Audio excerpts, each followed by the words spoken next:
The Dahomey Amazons were an all-female military regiment of the Kingdom of Dahomey in today's Benin, West Africa, that existed from the 17th century until the late 19th century. The Dahomey Amazons were the only female army in modern history. The Dahomey Amazons were named as such by Western Europeans who encountered them and related their story to the story of the female warriors of the Amazon in Greek mythology. The Dahomey women warriors were known for their combat prowess and for protecting the king and his kingdom. In the Dahomeans' phone language, these warriors were called the Mino, which means our mothers. They were also known as the Ahosi, which means wives of the king. Now, Dahomey is located in what is now the present-day Republic of Benin in West Africa. Benin is also a historical kingdom that flourished in the 18th and 19th centuries before the French colonial rule in West Africa. The emergence of an all-female military regiment was the result of Dahomey's male population facing high casualties in the increasingly frequent violence and warfare with neighboring West African states. This led to Dahomey being one of the leading states in the slave trade within the Oyo Empire. The lack of men in the kingdom likely led to the kings of Dahomey to recruit women into the army. Therefore, the formation of a female army unit was a retaliation and a maneuver around the forced tribute of male slaves to the Oyo Empire each year. Although some sources account that King Huebaja, the third king of Dahomey, who ruled from 1645 to 1685, is said to have originally started the Dahomey women warrior group. Other sources claim that King Huebaja's daughter, Queen Hambe, did establish the group of female bodyguards and that the European merchants recorded their presence.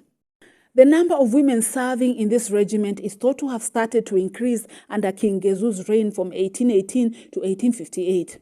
By mid-19th century, there were reportedly several thousands of warrior women, constituting about one-third of the kingdom's military troops. The women who made up the military corps came from a variety of backgrounds.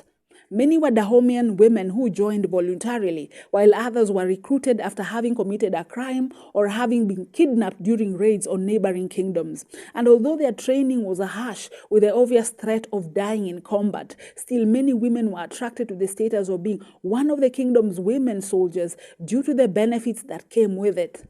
These warrior women were housed in one of the king's palaces and provided for with food, alcohol, tobacco, and even slaves, among other rewards. Membership among the Mino was supposed to have any aggressive character traits for the purpose of war. During their membership, the Mino were not allowed to have children or be part of a married life, though they were legally married to the king, but remained as virgins. The Dahomey Women Regiment had a semi-sacred status, which was intertwined with the fond belief in Vodun, whereby the oral Dahomean tradition held that, upon recruitment, the Dahomey Amazons were subjected to circumcision. The Mino trained with intense physical exercise while they learned survival skills by becoming indifferent to pain and death, storming acacia thorn defenses in military exercises, and executing prisoners. Of course, discipline was highly and overly emphasized in this regiment.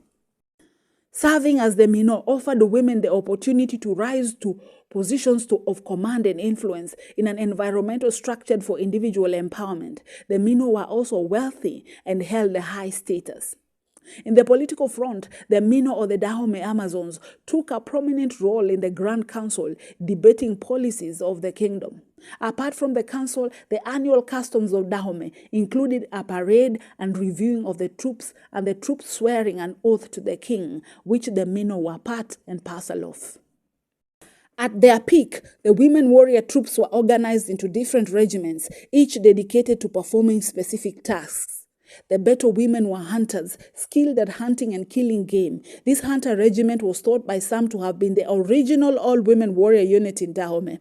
The second regiment consisted of the Gulohento, or the rifle women, and were the largest regiment of women, who carried short swords or spears. The third regiment was a group of reapers known as the Nyekplohento. These women reapers carried sharp knives and had a reputation of being fierce and ruthless, a regiment that was mostly feared by Dahomey's enemies. The fourth regiment was the Gohento, who were archers composed of excellent markswomen who used bows and poisoned arrows. Unfortunately, their role diminished with the proliferation of firearms, hence they transitioned into serving as non-combat support to other regiments. The 5th Regiment was the Abalaya, who were gunners or gunwomen. This regiment used large and loud artillery weapons useful for intimidating their enemies in battle. Each regiment of this women warrior battalion had its own uniform, symbols, and rituals. The Dahomey women warriors fought with distinction in many of Dahomey's battles with neighboring kingdoms and later against the French colonial forces. The first battle that the Dahomey women warriors were thought to have participated in was that at Savi in 1727. These women warriors fought in several conflicts in the 19th centuries, including the Dahomey kingdoms, as well as 2 wars against the French in 1890 and in 1892. It was after this last battle in November of 1892 that the Dahomey kingdom fell and the women warrior regiment got disbanded. The Dahomey Amazon group was disbanded when the kingdom became a French protectorate in 1894. Oral tradition states that some surviving Mino secretly remained in Dahomey afterwards, where they quietly assassinated a number of French officers. Some of the Mino women married and had children, while others remained single. According to historians, most Mino women displayed difficulties adjusting to life as retired warriors, often struggling to find new roles in their communities, roles that gave them a sense of pride comparable to their former lives. Many of the retired Mino displayed a tendency to start fights and arguments that frightened their neighbors and relatives. The Lady Nawi was the last surviving Dahomey Mino who was interviewed by a Beninese historian in 1978 in a village called Kinta. Lady Nawi claimed to have fought the French in 1892 and she was part of the regiment.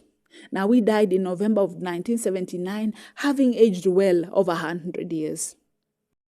The Dahomey women warriors have served as an inspiration for storytelling in books and motion pictures. The Dahomey women are reportedly the inspiration for the elite female bodyguards and warriors known as the Dora Milaje in the Marvel's Black Panther comics and movies. Further, the fictionalized account of a Dahomey warrior general played by Viola Davis was the focus of the 2002 film The Woman King.